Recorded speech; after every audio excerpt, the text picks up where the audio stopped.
this morning we will be having this conversation on the backdrop of Louis Braille birthday, which was celebrated, which would have been celebrated on the 4th of January. And on the backdrop that this month, January month, is Braille Literacy Month. So this is one of our activities to highlight Braille literacy. Poem you just heard a client of the association who resides in Tobago, and we thank you very much for that contribution. So we welcome each and every one of you to the program. So I'll decide to pass on to firstly Ms. Das. Ms. Das, and Sandy, welcome. Okay, so good morning, everyone, everybody on the Facebook Live. It's a pleasure and an honor to be here with you this morning to discuss Braille. And at the end of this discussion, I know that most of us will be running back to our Braille books, our Braille literacy. So really looking forward to this discussion with our participants and hopefully an input from you, our listening audience. Right, thank you, Ms. Das. So Ms. Das is presently our Braille instructor at the Southern Branch of the Association. She presently facilitates the instructions at the University of Trinidad and Tobago Braille program. And she's part of this panel this morning to discuss Braille with her level of expertise. So I want to ask Ms. Fitzallen to say a few welcome words. Okay, so good morning to all who are listening and looking on to this webinar this morning. My name is Beverly, and I really, it's an honor to actually be here. I'm glad to be part of this exercise this morning where we can really talk about Braille and, let people know that Braille lives on and Braille is still important and is still relevant to persons that are visually impaired and blind. Okay, so Ms. Beverly Ann Fitzallen is our North Braille instructor. She has been using Braille from since the age of, is it 6, Beverly? 7. Yes. 7 years old. And she has, Beverly has a wealth of knowledge behind her with respect to Braille. She has been a Braille all her life. She used Braille in school. She taught Braille. I think she taught Braille, was still teaching Braille in North Office. She did a number of programs with different companies and organizations in convolution of Braille. So she has a lot of experience to share this morning as well. Thirdly, on our program, we have our executive officer, Mr. Kenneth Surratt. So Surratt, would you like to say some welcome words? Good morning to the panelists and good morning to Trinidad and Tobago. Good morning to our viewers. Don't forget, share the link. As the chair said, my name is Kenneth Surratt. I'm the executive officer of the Blind Welfare Association, involved with blind welfare since 1976, age 8, at the School for Blind. And I started reading Braille at my side. Then I got blind, and now I'm reading Braille with my fingers. Braille could never be replaced. Similarly to the pen could never be replaced by the computer. It is something both all must work together. So I'm happy for this forum, and let us work together to promote Braille as the only form of literacy for persons who are blind. Thank you very much, Chair. Thank you very much, Mr. Surratt. So I don't need to introduce Mr. Surratt again. We know who he is now and what he did with Braille. So it's going to be a relaxed conversation, guys. I don't want nobody, you have your mask and we can see your face, but we might see your eyes and you might see how tense you're looking and your person smiling and then you're vexed now, the guy talking to you. And so we don't want none of that. We want to be relaxed, we want to be comfortable, we want to enjoy the session with that. Yes. Right? So, right, Beverly? Yes. So it's a little, and they might probably have on your mask, I don't know, but just in case, what is Braille? What is it? How Braille came about, guys? Anybody can give me a little synopsis on that? Anybody?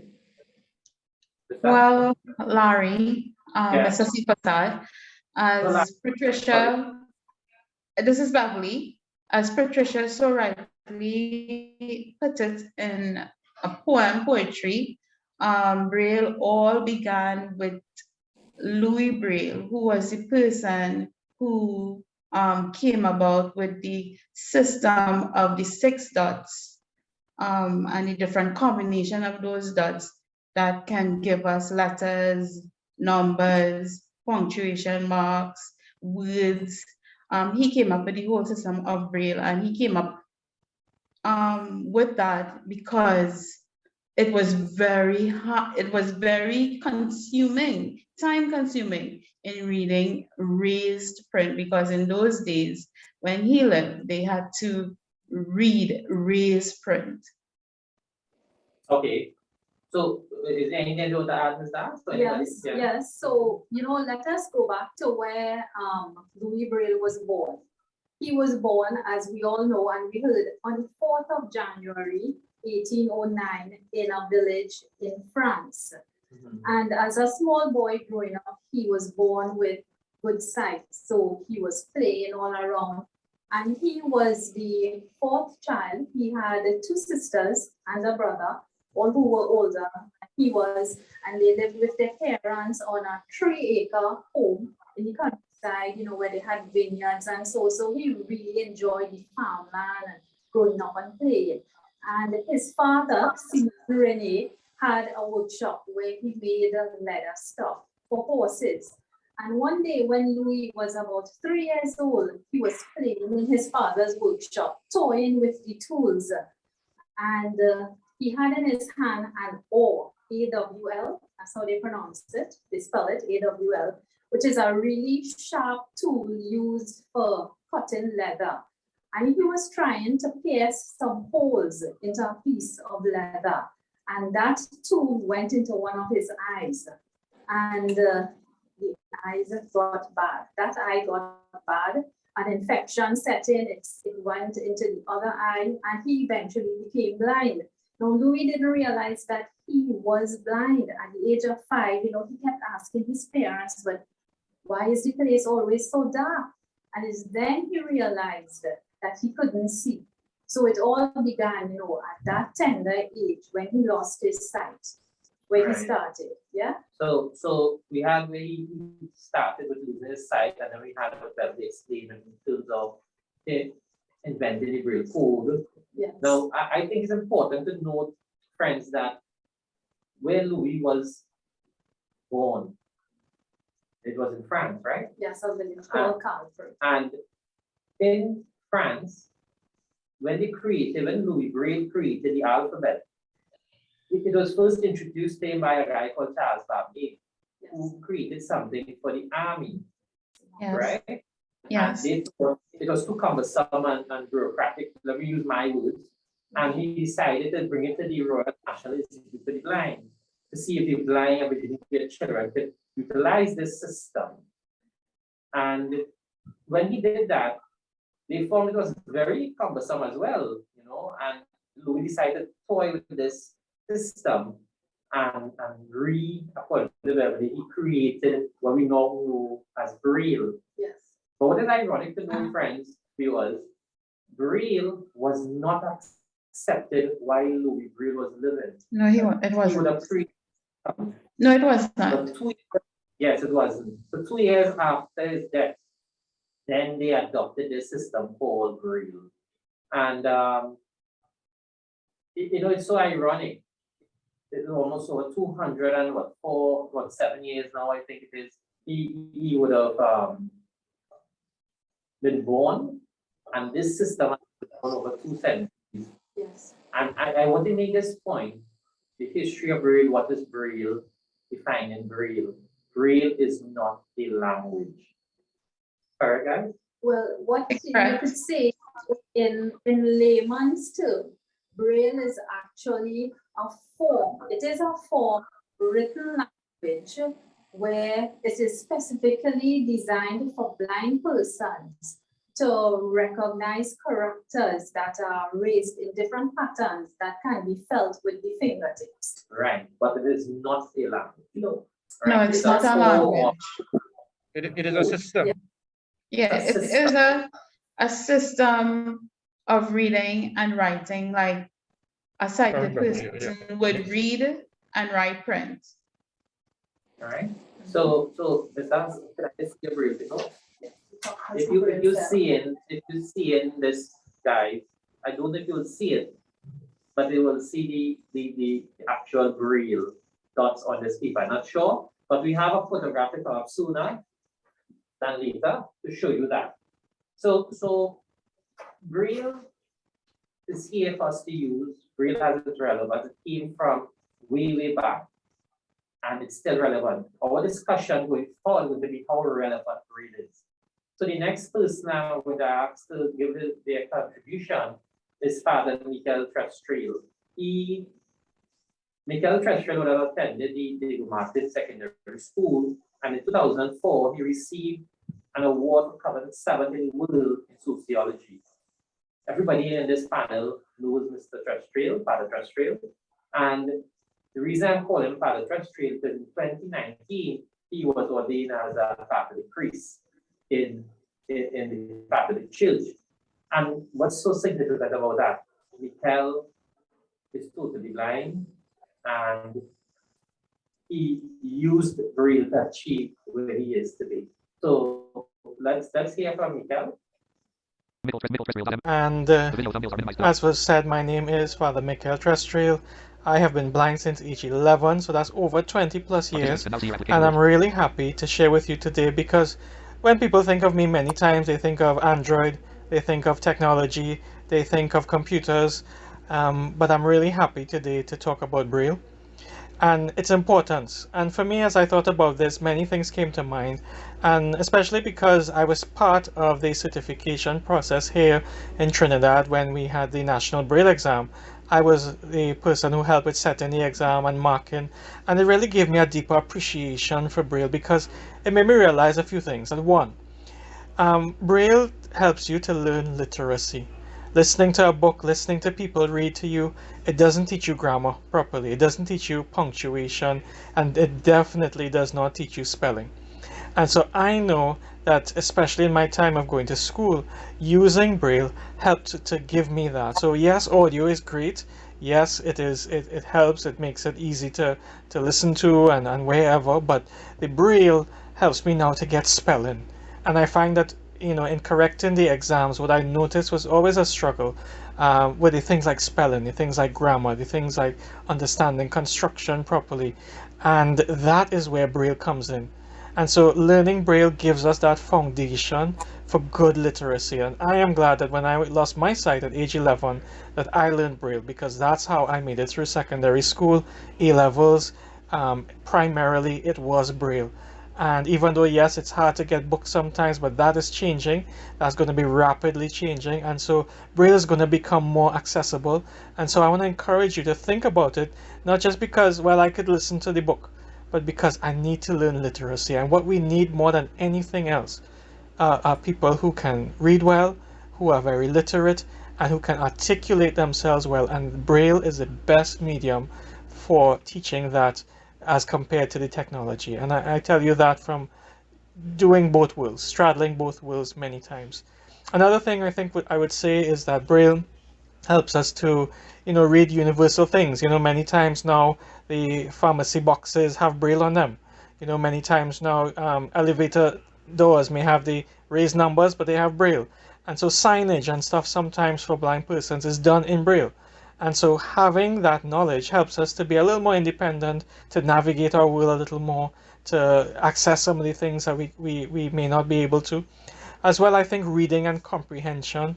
Braille gives you a better retention, the studies say, and they even help self-esteem. And they help those who can even write Braille, who feel more confident in articulating themselves through the Braille medium, reading back their stuff, reading it over. That gives a different sense of confidence and esteem. And the last real reason I always promote Braille is because the truth is, you don't need current to read Braille. You don't need internet to read Braille. That when those things shut down, Braille doesn't shut down. So only if we can't find the paper, we're in trouble. But definitely, friends, this conversation today is really important because Braille is a foundation for if you want to be well educated, well literate, that I have found that even if we teach computer skills, without the literacy skills which Braille gives, we spin in top in mud. So I want to encourage you, let's think about building a good foundation. Let's think about helping other people by making Braille more accessible, and let's really promote the reading and writing of Braille. So thank you very much for this opportunity to share with you today, and I really do hope that the conversation continues to go well.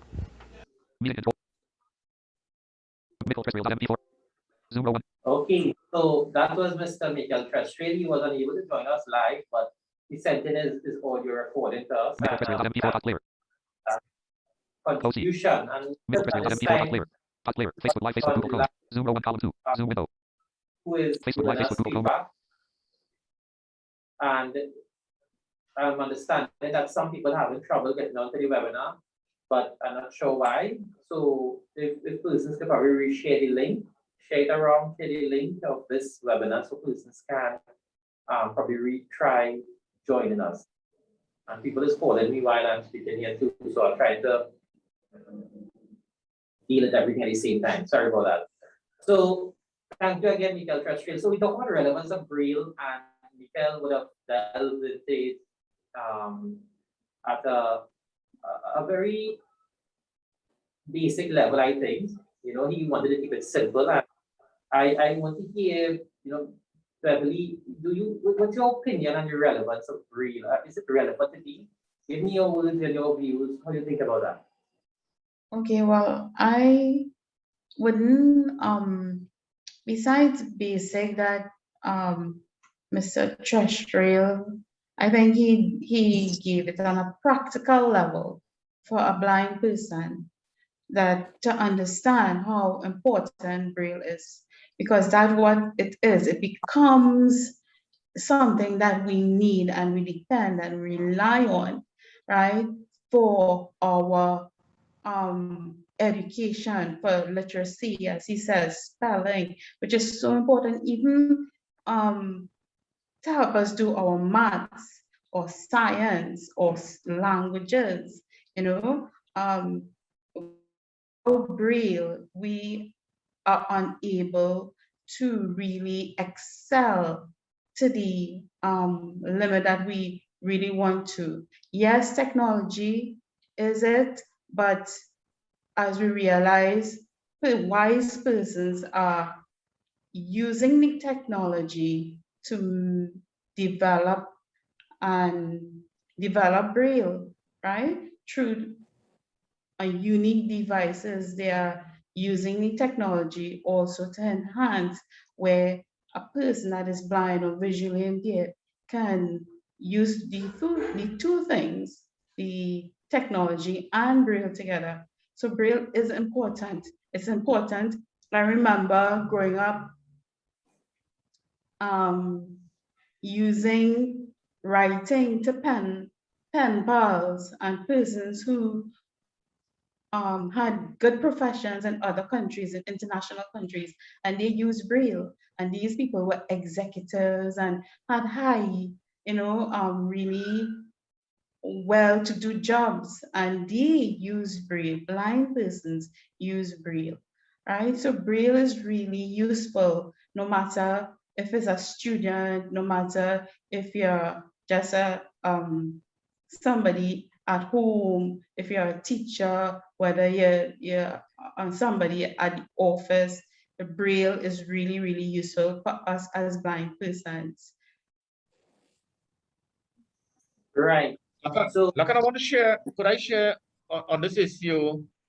There was a research done on Braille, and children who use Braille in school did better in life, and majority of persons who did Braille are more employed than those who didn't use Braille.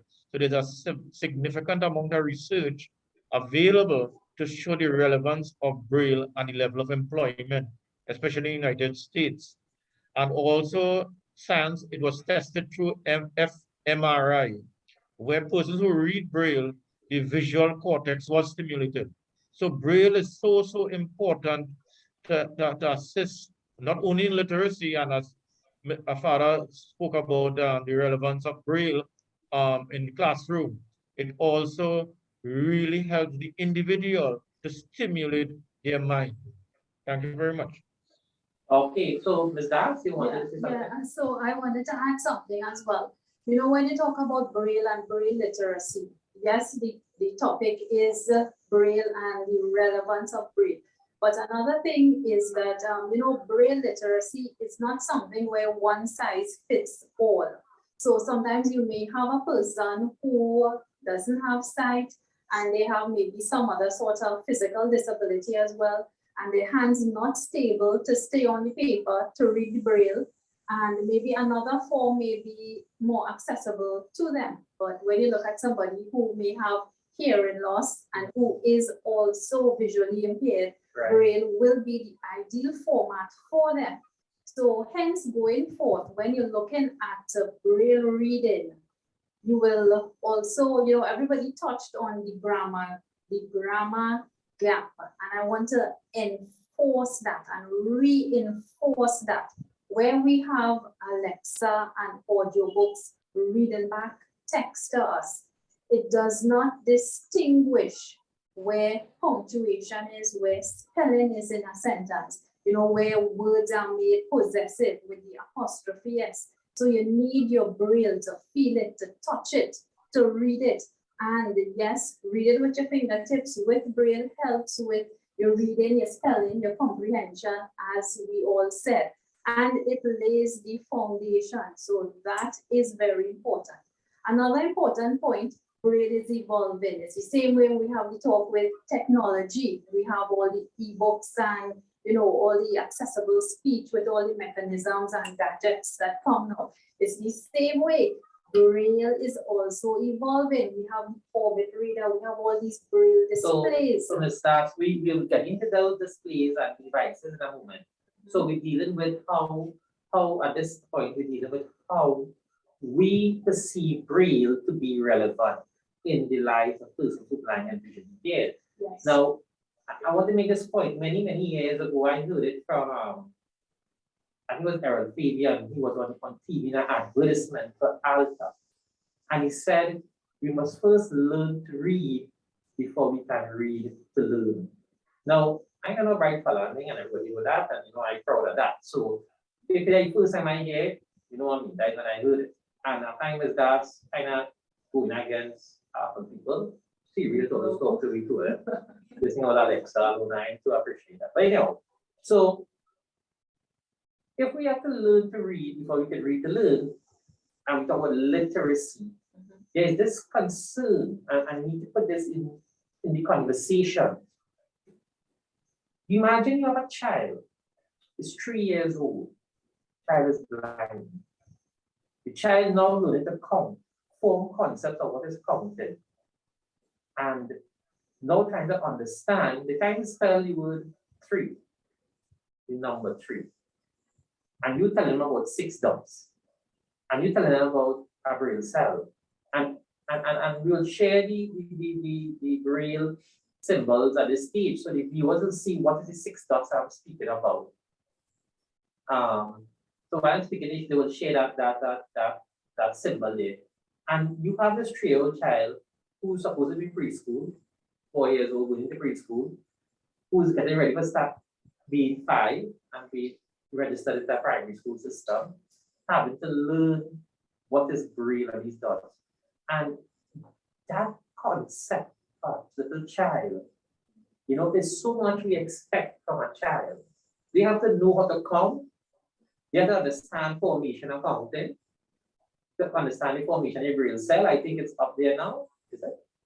So it's up, and you will see the dots, how it's numbered out 1 to 6. And this child has to understand that.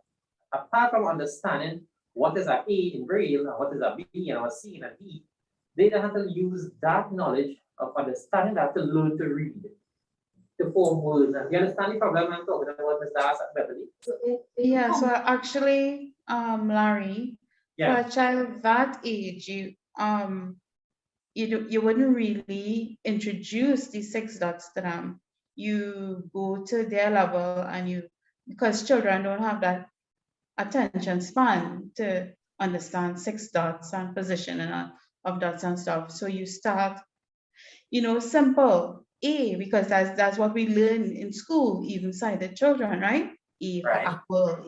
So you start with E, and you let them start to feel that one dot, right? And then you go with simpler letters like B and L and K, right? And that is how, seeing that you went to that age, that is how I started to learn. As I said, I started at the age of 7, right? Right. And that is where that is what I was taught, not the 6 dots, but every person, an adult may understand the 6 dots, but a child, you have to be more, practical and show them the dots, like simpler dots. And also, you can give them prong corks. We used to use prong corks or peas or, things like that. And they used to show us, A is 1 dot, B is 2 dots, going down and like that. Right. So So that children are different. the point I'm making is that is at a child's stage, right?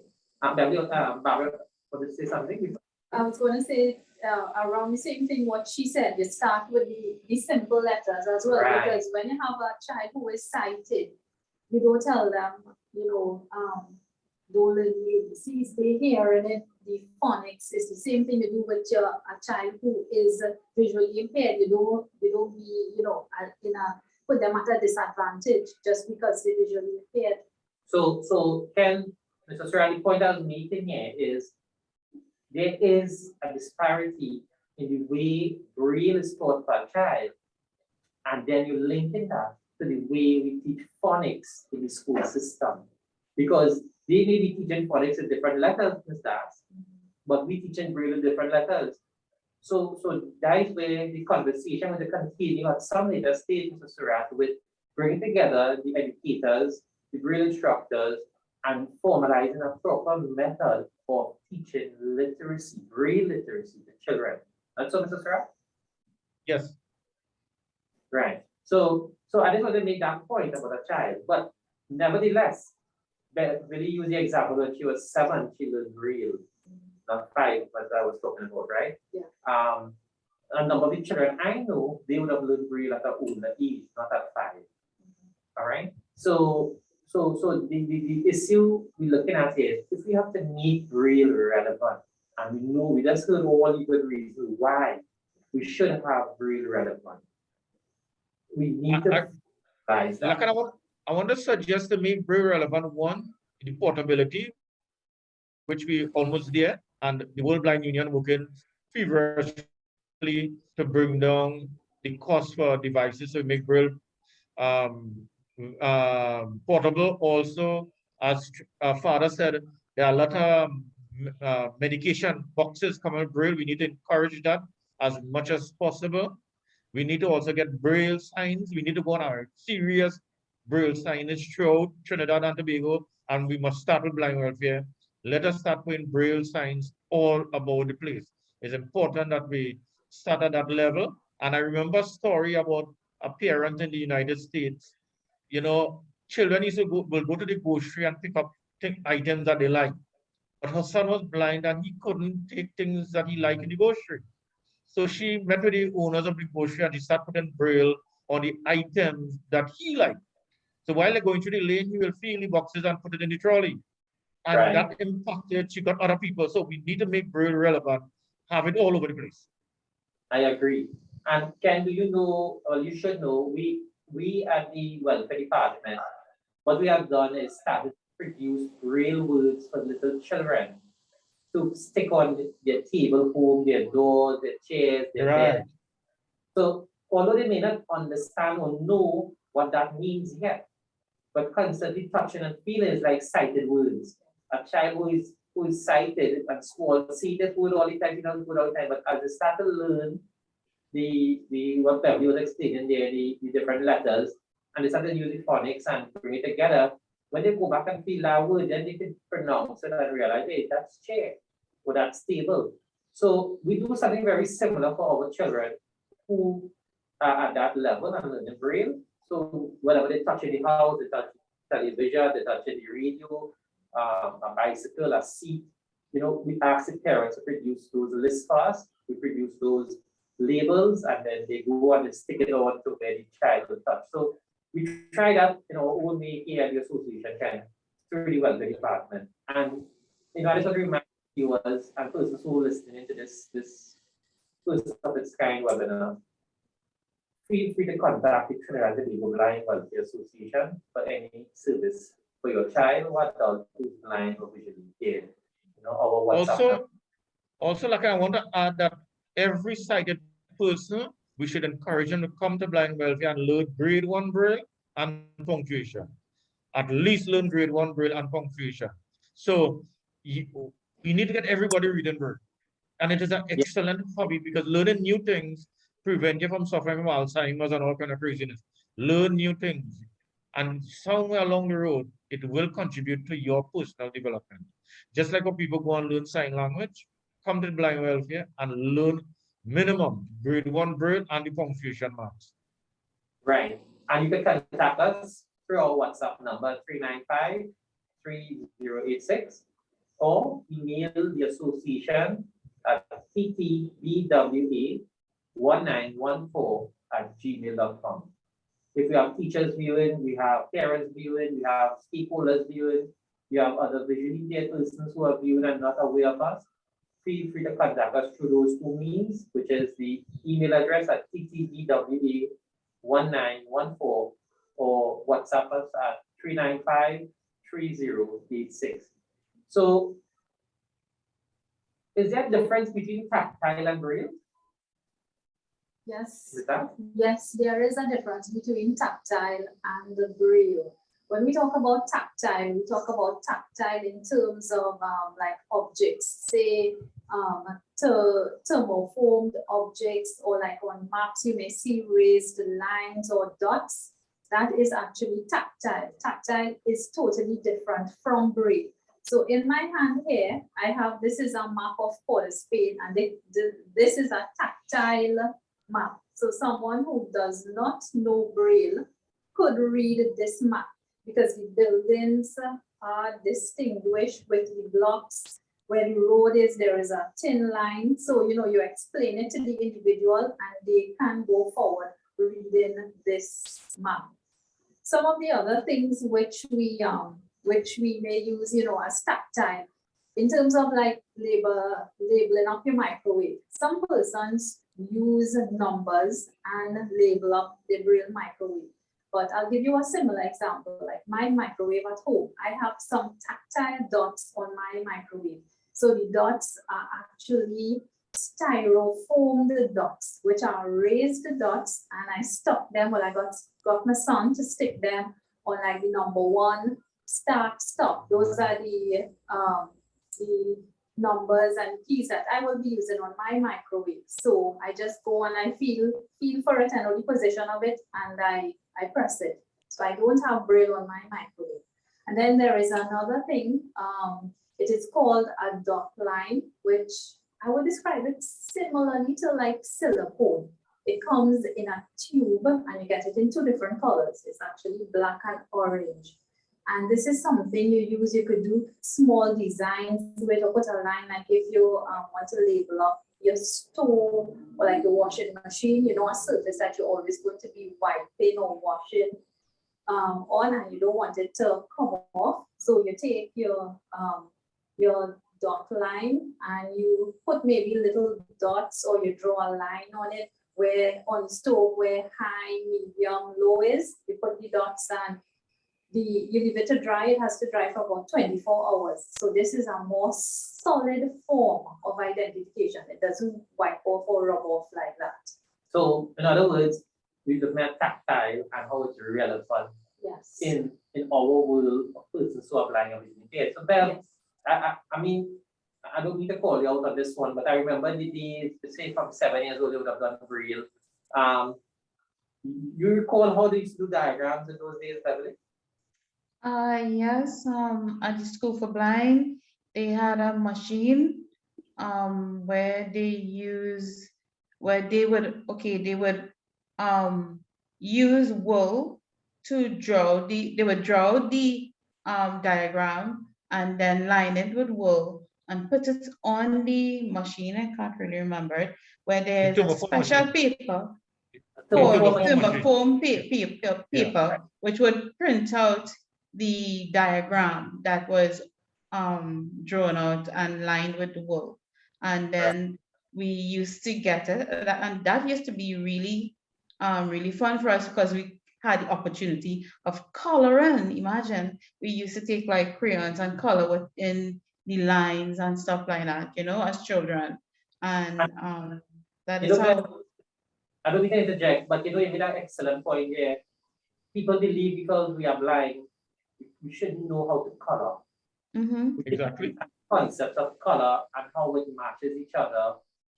But then they expect us when we become adults to dress in style, Yes. Just color with your phone, but Yeah, this is so it when we are- starts, So as we talk about foundation, foundation, that's why Braille is so important to teach at a very early age, foundationally, because it teaches us how to not only read and write, but as we say, we could be creative, caregivers, parents, teachers can be creative where they use Braille and tactile things to, help your child grow, you know? I just playing one of Mr. Surratt here. You talk about the thermoform machine. Ken, you want to talk about the drawing wheel? That might be before the thermoform machine. Probably around the same time. Yeah, it's the same thing, the same time, same period of time. Yeah, Yes. within an area. But I want to add, in addition to the diagrams, we enter a new world now with 3D imaging now. Mm-hmm. And I mean, 3D imaging was around prior because we had a teacher at the school for blind where when she was doing sciences, one of the teachers at the school will bring insects for her, dead insects, so she could feel the insect. And he will describe it and talk to her about it. And she went on, she did her master's and she did very well in school Yeah. because of the teacher bringing 3D image at that time, now it's even easier. And it's all about persons who are blind seeing the world through their fingertips.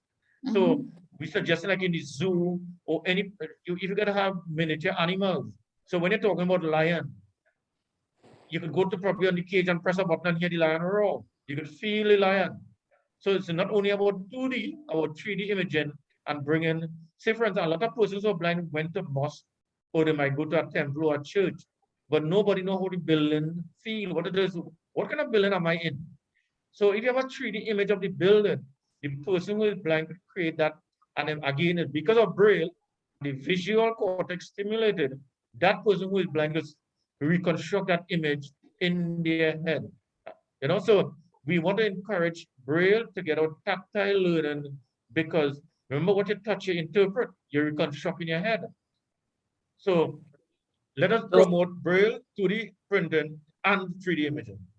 So we had Miss Radley, Miss Collins, and Miss Pascal making comments on the chat there, and Pastor Pascal would have mentioned the tracing wheel, and that is what I was referring to just now, the tracing wheel, because I was just making a joke on Ken Faith, but he didn't pick up on it. But I remember when I went into Santa Cruz to 2006, we had Miss Jordan there who was still using the tracing wheel to do diagrams in mathematics and other subjects. And then they brought back the thermoform machine where they were duplicating those diagrams because the actual production of those diagrams was so precious and time consuming that they would have kept the card paper or the physical paper as storage so they could reproduce a similar diagram in the future and use it thermoform paper to distribute to the children. Now, Kenan may have a good point. We have 3D images and so on. And the reason tactile came up in this conversation is because I want people to understand. I keep on hearing people say the polymer currency Trinidad has Braille on it.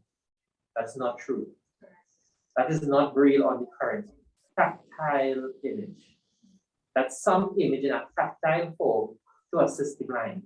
And it was a venture started since 2012, was kind of when when they launched the 50th anniversary at Trinidad and Tobago. Right. And we had a long battle with trying to get a quiet battle, a friendly battle in trying to get the currency accessible. And I think this year marks the completion, or was it December Yes. last year? Of Well, you could say January 1st, we could go January 1st when no more cut note will be legal tender. And I think that's a great mile mark in our community for persons who are blind. And I want to make this point: when we create these features or these accommodations throughout the country, not only persons who are blind will benefit. A taxi driver driving taxi in the night don't need to put on his light to see the money. He'll feel the tactile, as long as he know what it is, and identify the money. What Mr. Surratt talks about in his Zoom, a little child who doesn't know how to read as yet, to press that knob and listen and understand what's going on. So sometimes in the world, when we're making these adjustments, we mustn't see it from the perspective that we are targeting one community alone. But we must look at it from the context that how many other people can benefit from these projects and ventures. Like, I want to add, there's a uniqueness about the wheel. If you're drawing on a page, you're doing in reverse. And similarly, if you're writing Braille on a slate and stylus, I don't think we touch on that. I don't know if that will be any part. But it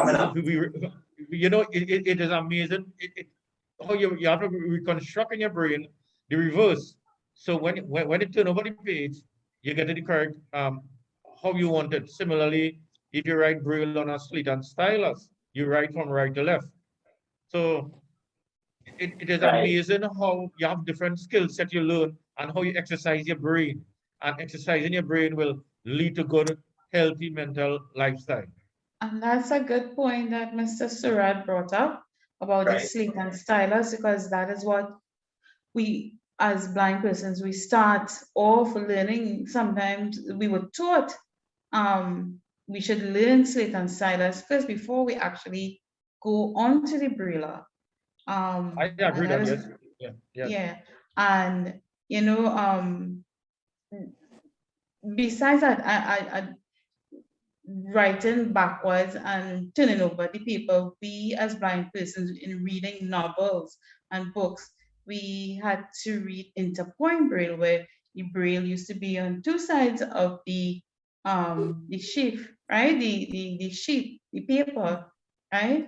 Where we sometimes you're reading on one side and you actually could feel the holes of the other side of the paper, and so we used to have Braille. Not only Braille can not only be done on one side of a sheet, but can be on both sides, where both persons can read, like how sighted persons would read books, where print is on both sides of the page. Yeah. Like Beverly so good, she could read Braille upside down too, Yeah. I can. Beverly, if she reading a book, she don't come to the back of the person to read their Braille, She will stay in front. She's so good. And she will read Braille reverse, upside down, I can, all out. yes. Yeah. So I full flight area. She walking corner. Yeah. She good. Beverly good. She I And saw that's what the slate and stylus does. And the beautiful thing about a slate and stylus, the portability. You're going on the road and somebody give you a phone number. You could jot it down.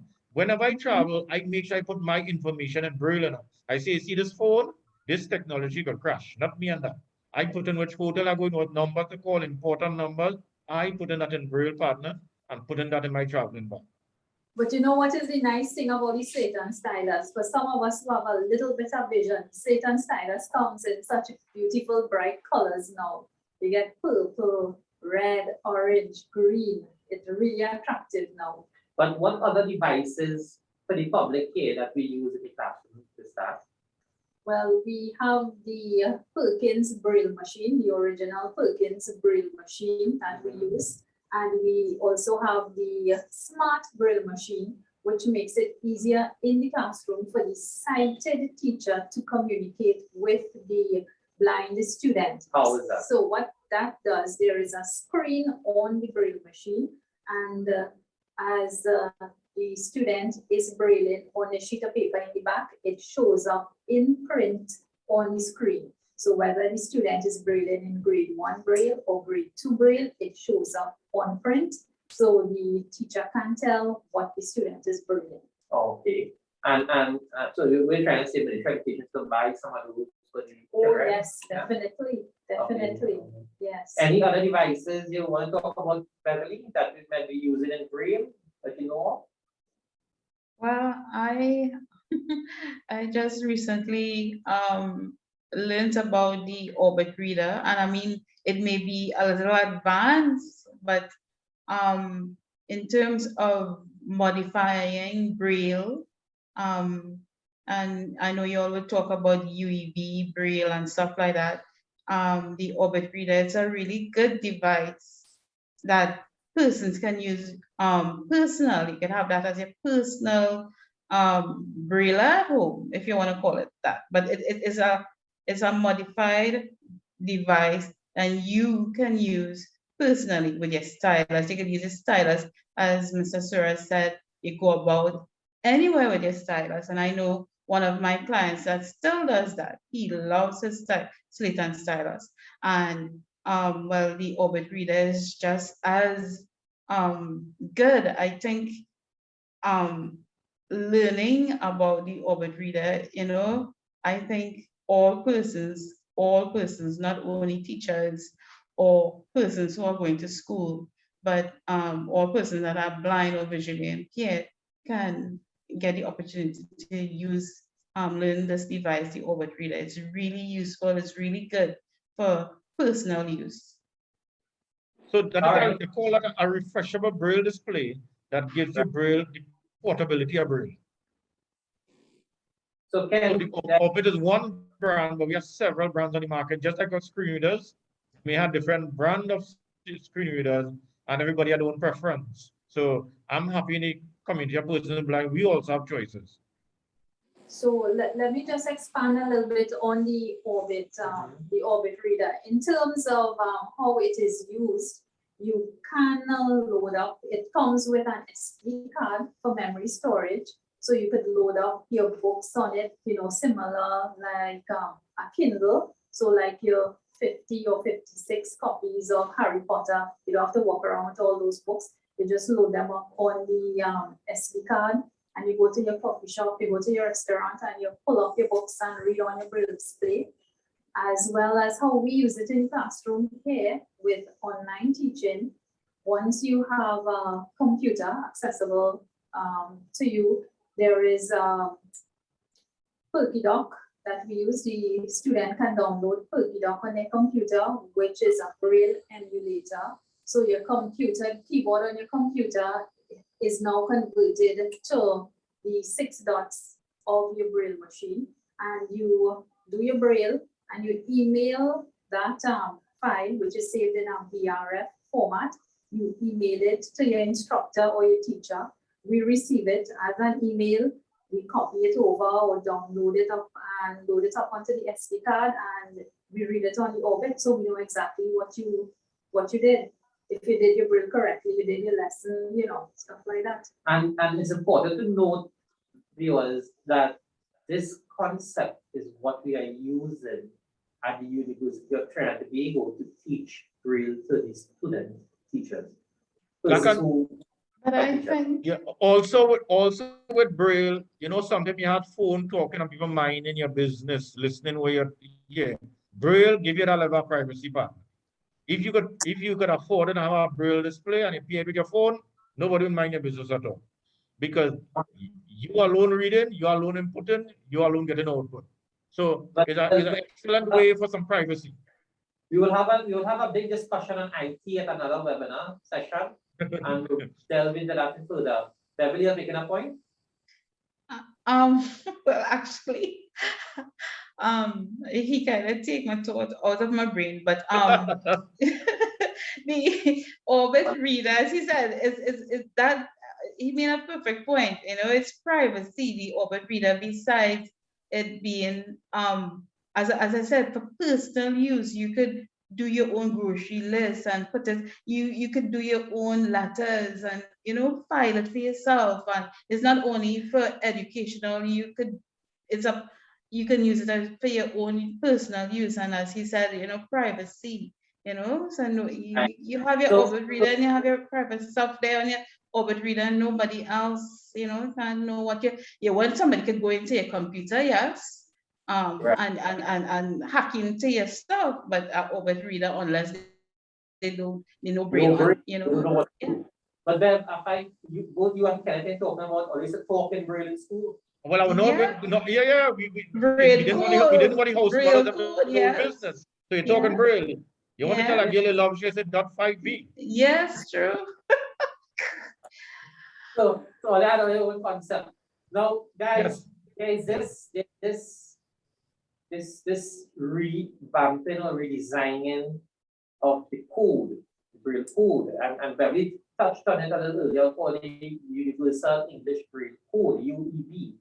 And Mr. Surratt, I would like you to just share with us from your end what the association is looking at and how we're about to do it with respect to UEB. Okay, Braille came to a very violent time. At that time, they call it the War of the Dots, where English wanted their Braille, France, New York had their own Braille. Yeah. So it just like we had World War I and II. They call it the War of the Dots. If people want to do some the War of the Dots until we arrive at, not a short circuit, that we arrive at Universal English Braille Code. New Zealand gone fully UEB, and the Blind Welfare Association had a council decision in, I think it was November, took the decision to go fully UEB. That doesn't mean it doesn't happen overnight. So first we need to train our Braillists. They need to go and do the research and up the skill set, because we want to go fully UEB. Now we have to start teaching the children. We want to approach the Ministry of Education, look, the Blind Welfare Association took this decision, and we want it implemented. We also been having conversation at CCB level, where you get the rest of the Caribbean involved, that we want to go UEB. Also, we're trying to get CXC, but the Bajan having a challenge because they are looking at NEMIT code. And that is something the Americans have an issue with also, because it's America who create NEMIT code for mathematics. Yes. Right, Yes. but UEB has symbols to cover mathematics. So it's not that we can't do it or we should deal with NEMIT code. And there's one concern that the Bajan been having is about the conversion from print to Braille. But chatting with our IT, Mr. Arnold Wade, he said once it's in a BRF file, the refreshable Braille display will bring it up properly. So that will be an additional method of converting books, not only in EPUB or PDF, but also generating the BRF file for it also. So it is an additional feature we're going to be adding as we moving forward. All our books should also have the BRF file to go with it. So it will work with any Braille display. So in a nutshell, that is where the Blind Welfare Association moving. And we want to encourage, going as far as possible, every child in Trinidad and Tobago, especially from primary school moving forward, should have their own refreshable Braille display. So they can have all the textbook on that refreshable Braille display, because the Ministry of Education also is going fully ebooks. And I had a conversation with the minister to make sure, I insisted that these books be accessible, so it could be imported into our refreshable Braille display or be embossed in paper Braille. So we have that level of buy-in with the minister, and I want to reiterate here again, it's the first time in the history of blind welfare we are servicing so many children at the same time. Even when we had the school for the blind, we never reached this number of children. And like I think there's over 100 children we are dealing with, and they are getting the books on time in an accessible format. So Ken, earlier on, it was unable to post the symbol, the Braille symbol, to show the viewers what it looks like with the numbering. So I'm going to let them do that now while I speak. If they could go ahead now and post it up or share the screen with it while I speak on this. Another thing with the UEB, and it's important to know, we talk about the Orbit or the refreshable Braille display, and technology has its own language in the sense that the way they write things. And foundational Braille or early Braille, there's rules and guidelines, right? Yes. And for instance, a full stop in the middle of a word would mean something else in an ordinary grade. Well, let me say a full stop in the dot. Say 2, 4, 2, 5, and 6 in front of a word is DIS. In the middle of a word is double D, and to the end of a word is to be a full stop. All right. So that now Same is principle, yeah. let's see with email addresses. When you enter an email address and you have mr.surat@gmail.com. So there's two full stop in that email address. And when you read it that, or the computer has to translate that, it will read it as mrddsuratt@gmail.com. So here's the reason why they had to standardize it. They had to do something to make it more accessible. And that's where the UEB system came in, because remember, we are merging technology with Braille. And we talk about the portability of the refreshable Braille display, right? And that's the reason why, there's another major reason why, if we have to keep Braille relevant, a child in the next 2-3 years should be going to school with a Braille display, not a Perkins standard Braille machine. I'm talking about a child who is in Form 1, Form 2, and so on. A child who is in primary school should be using the Perkins Smart Braille that has both audio and screen display in it. Yes. So the teacher can follow. It's important to understand. And you know, the beautiful thing about electronic or digital Braille, it's easy to switch from print to Braille, Braille to print. So if you do your homework in Braille on your refreshable Braille display, easy to import it and convert it immediately to text, so your teacher could view it. Yes. So it have that conversion speed. Right, and you always use that the workflow. Yes, workflow is important. Yeah. Of efficiency that is necessary to keep in a fast-paced environment. And you know that's a discussion on Braille and where it's heading, and how we're going to study implementation of it. And I know it's something we all have to something we have to go to. And for the teachers out there, the parents, the stakeholders, everybody who's involved in Braille literacy, understanding Braille is so important. We must not go away thinking that it's something you could replace. I tell parents all the time, I meet a lot of parents, and I tell them, when you see me on that computer, I am not reading, I'm listening. It's a big difference when you listen to something and when you read something. When I used to use my magnifying glass, I used to be reading things, and people need to understand that audio cannot replace reading. Listening cannot replace reading in most contexts. There's some children, they are oral learners, there are different methods of learning, and very well audio will work for them. But the majority of persons, they rather feel the Braille to read or read with their eyes. Then there's a big discussion in the world, and I want to introduce it here with us now, and we're heading to the end of our program. People, so thank you all very much so far for keep staying with us. The recognition of Braille in the world. Should Braille be written with a uppercase? According to my children now, it's uppercase and lowercase, it's not capital and common anymore. A uppercase or capital B when it's being written throughout the world, or should it be at all times? In other words, should it be a proper noun or not? Okay, I want to give a little background here, Lara. Louis Yes. Braille, where they bury him. Recently, I don't know how many years ago, they exhumed his body and bury him amongst kings and queens. They respected him then. But his hometown asked that his hands remain in his village, which they did. And if France could give that amount of respect to Louis Braille, I think we must give respect and capitalize Braille. And it should be a policy decision. I know New Zealand gone that way. America is having some issues with BANA, the Braille Authority of North America, but they will come along, I'm hoping, because every opportunity I get, I raise it at the WBU. We need, if France could give that amount of respect, and if we know what Braille did for all of us, in the absence of Braille, what would happen to all of us? we must give this gentleman his respect and write Braille with a capital B, or as you say, uppercase B. That is my justification for capitalizing B in Braille. So we have the Braille alphabet being shown right on the screen, or it was just shown for the viewers who want to have an idea how the Braille alphabet looks like in print. What's your view on that, Beverly? Should we capitalize the B in Braille when we write it, or should it remain as is? Well,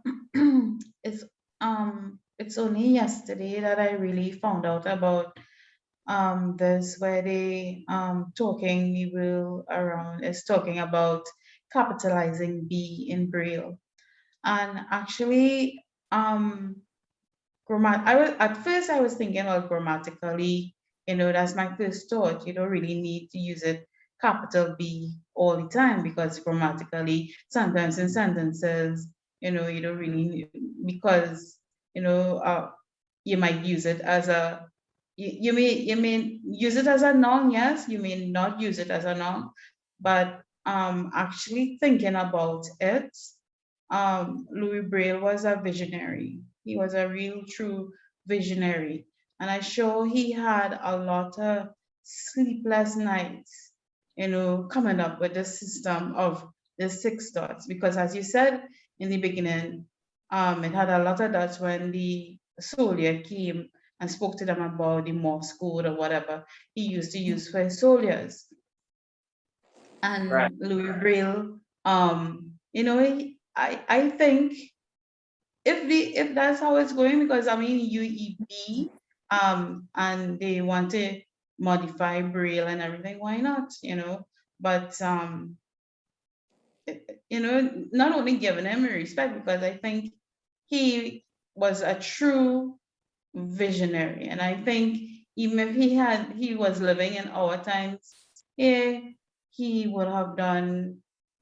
I'm sure some of the devices that we use, I'm sure he would have come up with it, because he had such a brilliant mind to come up with this system of reading and writing fast.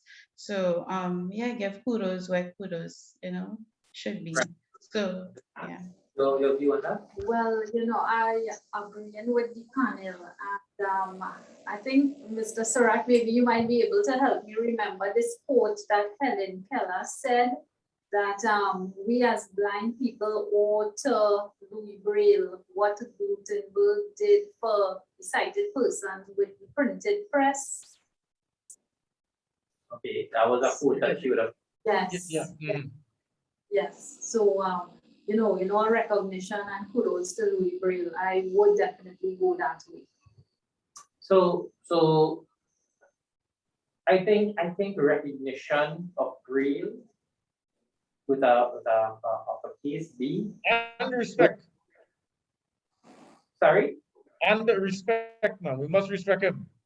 Yes. He we'll deserves go it. on. Yeah. Yes.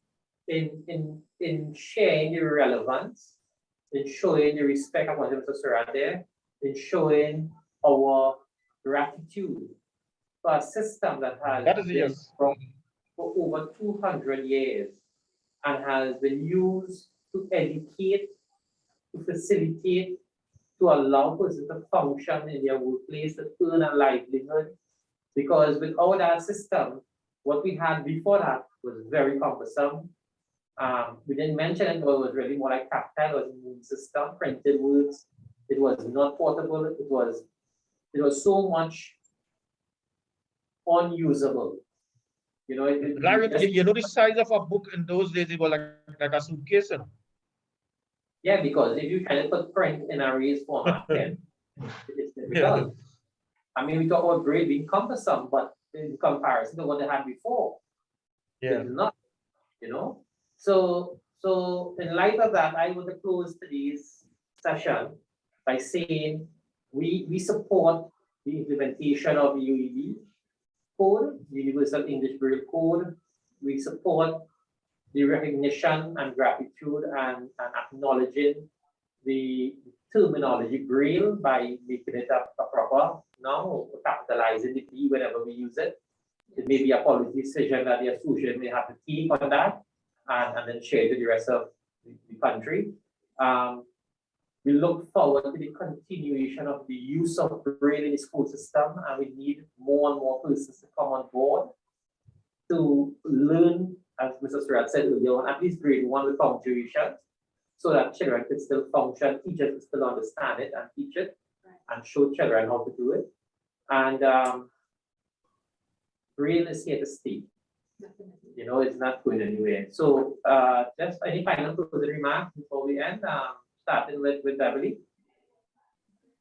Well, I hope this exercise really will open the eyes of a lot of persons that will really reach persons out there who are newly blind or who are getting blind and think that, you know, they wouldn't be able to read or write. Now that you're learning that Braille is something that you can use, you know. So I hope it really, this exercise continues to be aired, or, you know, and we go forward and we press forward in continuing to spread how important Braille is, not only in January, right? Because we are Braille users and we should really be ambassadors, you know. We say we respect Louis Braille, we should really be ambassadors and push Braille forward and let people know how important it is. And let it come back to where we sit down and read a book in Braille, you know, not only listen audio, but we can actually sit down on the floor and lean up on the wall and read a whole novel in Braille. Whole night we reading in a novel because it's so exciting, because you're reading with your fingertips and you're enjoying what you're reading. Yes. Very well. Thank you very much, Beverly. Ms. Dan? Yes, Braille gives us a level of independence for persons who now recently lose your sight, or even if you realize that you're going blind, please come and learn Braille. It gives you a level of independence in terms of reading, writing, and even using tactile. So again, thanks to all our viewers for viewing, and let us all get back to our Braille books. Mr. Surratt, any final words, closing remarks? Well, this takes me back to J.K. Rowling's most successful writer. And when she released her book, it was in audio, it was in large print, regular print, and the B with a capital B Braille.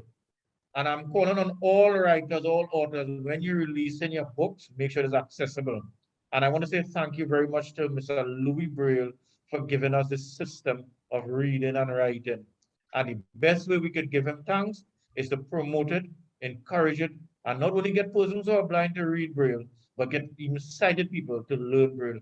If it's even grade 1 Braille, get involved. Come to the Blind Welfare Association and learn Braille. Thank you very much.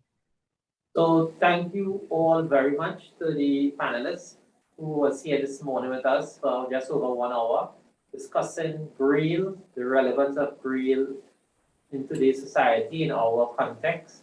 We look forward to the conversation continuing another time. Let's start the conversation, a really nice concept designed and created by the North Office. And we're going forward with this concept at least minimal once per month for the rest of this year. February month, we don't know, might be about music, carnival, blind people in costume, I don't know. We will think about it, we will post it up. Or ableist language, we don't know. All that, anyway. But we will let you know. Look out for us on the Facebook page. We will post what we come up with next. And we thank all our viewers. We thank everyone who would have viewed this for your support and contribution. We thank everyone who would have come together to make this first webinar a success. And despite what we may think, it was a success. It is a success before we would even do it and have this conversation. Thank you all very much. Do enjoy the rest of your day. All the best. Thank you. Thank you.